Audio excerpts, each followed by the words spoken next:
with the Vice Governor, will now install you as the 33rd President of the Rotary Club of Kampala East.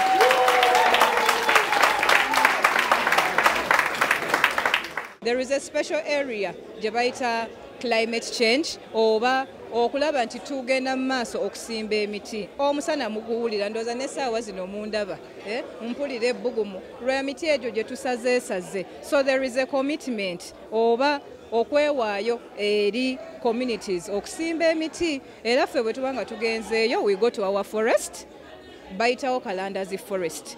Kituufu tugendayo ne family zaffe n'ab'emikwano, naye ekigendererwa kyakubeera nga tubasomesa n'aba community engeri esimba emiti tuleme okwonoona our environment.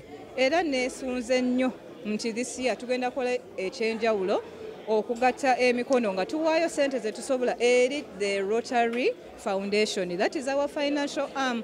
Mujje mutwegatteko. We will be very happy to have you with us. Era you're always welcome to the Rotary Club of Kampala East. Tusinkana buli lwakuna saawa emu at Hotel Africana. Download the app on App Store or Google Play Store now. Vision Digital Experience, the future of media.